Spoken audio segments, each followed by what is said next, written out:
ये उद्धव जी महाराज बृहस्पति जी के शिष्य हैं और वृषिवंशियों के मंत्री हैं। इनके अंदर ज्ञान बहुत है। इनको ज्ञान का अहंकार हो गया। प्यार से बोलो राधे राधे। कभी धन का अहंकार, कभी ज्ञान का अहंकार, कभी अपने बल का अहंकार, कोई न कोई अहंकार पीछे पड़ ही जाता है। भगवान कृष्ण ने उद्धव को ब्रज में भेजा है। गोपियों को क्या पढ़ाएंगे? पाठ। गोपियों को कोई शिक्षा दे सकता है क्या? प्यार से बोलो राधे राधे।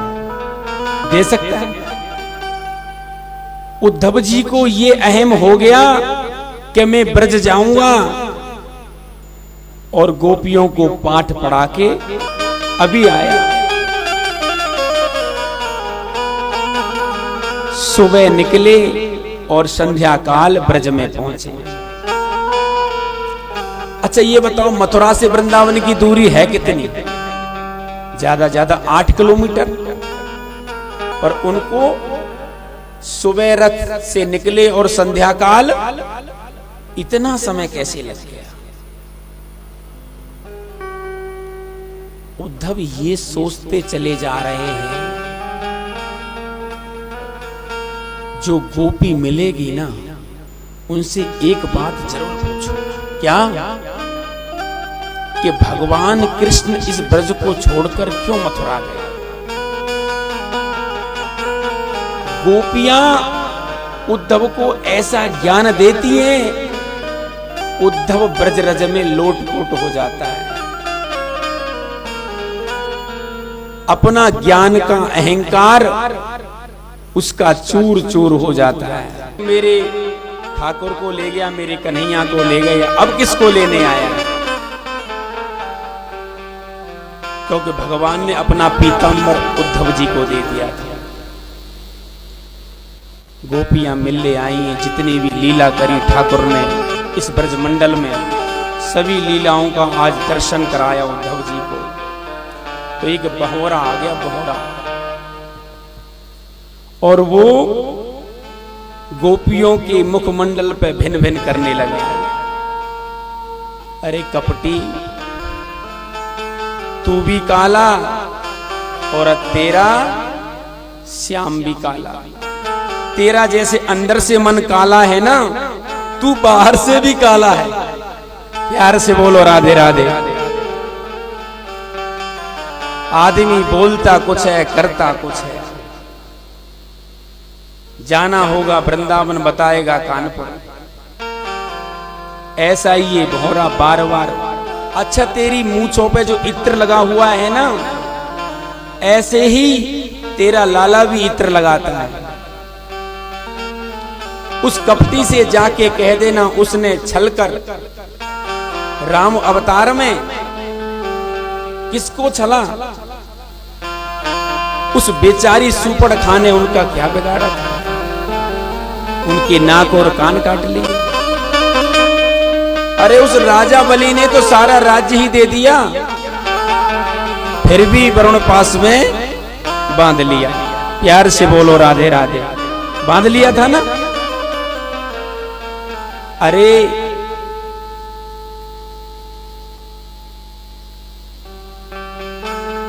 सुग्रीव और दूसरे भाई का नाम क्या था? बाली। उस बाली की क्या गलती थी?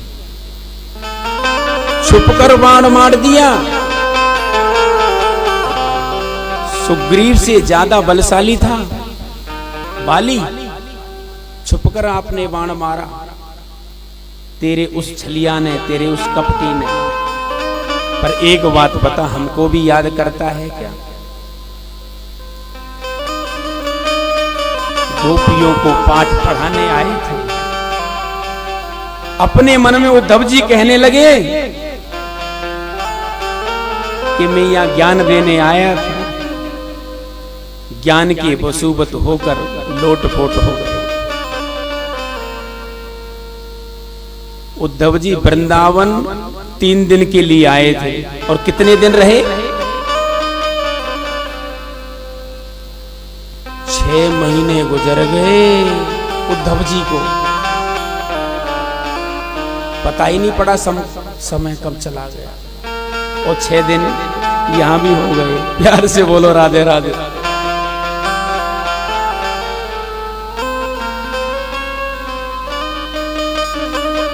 पहुंचे भगवान के पास, भगवान से कहने लगे छलिया आपसे हम बात नहीं करते कृष्ण। क्यों? उन गोपियों को आप छोड़ के वृंदावन चले आए यहां मथुरा, वो आपके विरह में कितना रुदन करती है रोज। भगवान कृष्ण के शब्द सुनो क्या कह रहे हैं। उद्धव मेरे प्राण आज भी वृंदावन में ही बसते हैं, मैं गोपियों से मेरा विरह कभी हो ही नहीं सकता। तो भगवान कभी वृंदावन को छोड़ ही नहीं सकते। किसके लिए उद्धव जी को भेजा था वृंदावन? ज्ञान के अहंकार को मिटाने के लिए उद्धव जी को वृंदावन भेजा था, और ज्ञान सीख के गए हैं गोपियों से। तो भगवान अहंकार तो किसी का छोड़ते ही नहीं है। यही 10वां स्कंद पूर्वार्थ विराम होता है। भगवान सुखदेव कह रहे हैं परीक्षित बोलो अब क्या सुनना चाहते हो। वहां कंस का अंतिम संस्कार करवा दिया, और 2 पत्नी थी उनकी, उनका नाम था अस्ति और प्राप्ति। ये किसकी बेटियां थी? जरासंध की। अपने पिता के पास गई हैं अवध बिहार में, और पिता से रोने लगी हम अनाथ हो गई पिताजी। जरासंध ने 23 अक्षौणी सेना लेकर मथुरा पर चढ़ाई करी है। 23 अक्षौणी सेना जहां आ जाए तो क्या बच पाएगा? भगवान ने अपने योग बल से रथ प्रकट किया है। अच्छा, जब तक भगवान वृंदावन में रहे, प्यार से बोलो राधे राधे। पीछे वाले, जब तक मेरा ठाकुर वृंदावन में रहा कोई अस्त्र शस्त्र नहीं उठाया, और नहीं अपने पैरों में कभी चरण पादुका पहनी, नंगे पैर ही मेरे ठाकुर रहे। कहते हैं कि नंगे पैर परिक्रमा देने से इस 84 में नहीं आना पड़ेगा, पर सब जूता चप्पल पहन के ही देते।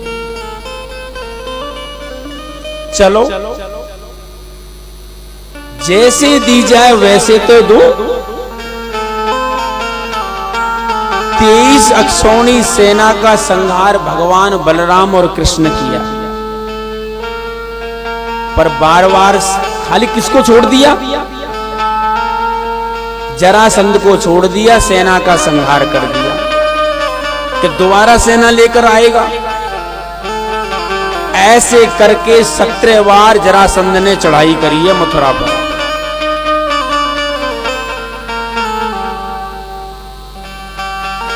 अठारहवीं बार जो नारद जी महाराज हैं ना, उन्होंने काल यवन को समझा दिया तू यहां क्या लड़ता है। नटवर नागर नंद किशोर के पास जा, तू दर्शन करना चाहता ही था, उससे लड़। 3 करोड़ मलिक्सों को लेकर मथुरा पर इधर से काल यवन ने चढ़ाई कर दी। पहले काल यवन को देखे भगवान या जरासंध को? सभी मलिक्सों का उद्धार कर दिया भगवान। काल यवन आगे आगे, कभी काल यवन आगे हो जाता है, भगवान कृष्ण पीछे हो जाते हैं। भगवान आगे आगे दौड़ रहे हैं और काल यवन पीछे पीछे दौड़ रहा है। एक कानपुर से आगे धौलपुर की गुफा है, उसमें जाके भगवान लेट जाते हैं।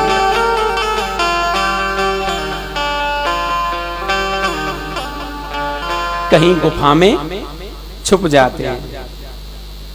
वहां एक पुरुष सोया हुआ था, उसका नाम था राजा मुखचुंद। ये मानधाता के पुत्र हैं। भगवान कृष्ण ने इनके ऊपर अपना पीतांबर डाल दिया था। जैसे ही कालिया यवन उस गुफा में अंदर प्रवेश किया, ए छलिया, ए छलिया, तू यहां मेरे डर से सो रहा है? तेरे को डर लगता है ना? जैसे ही दुपट्टा हटाया, नेत्र खुले, काले यवन भस्म। बोलो कृष्ण कन्हैया लाल की। कालिया यवन का भगवान ने उद्धार कर दिया। परीक्षित महाराज पूछने लगे, गुरुदेव भगवान ये बताओ, ये कौन था जो सोया हुआ व्यक्ति था? क्या अभी तो बताया मैंने, मानधाता का पुत्र मुखचुंद था। जब देवताओं और दैत्यों में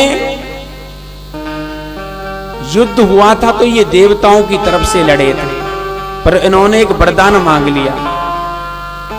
इंद्र ने इनसे कहा था, भाई तुम क्या चाहते हो हमसे? राजा मुखचुंद ने क्या वरदान मांगा कि हम सोना चाहते हैं। लो, क्या भाई हम थके हुए हैं? तो भगवान ने, इंद्र ने इनको ये वरदान दिया था राजा मुखचुंद को। तो राजा मुखचुंद भगवान के चरणों में पड़ गया। आगे चल के इनका एक जन्म और होता है नरसिंह मेहता का।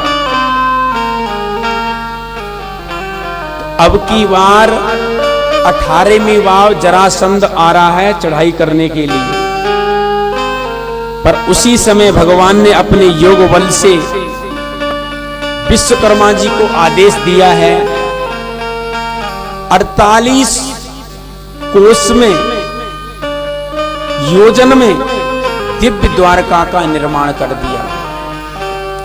जितने भी मथुरावासी थे रात्रि में ही सो रहे थे और नींद खुली। सोए कहां थे? मथुरा। और नींद कहां खुली? द्वारका।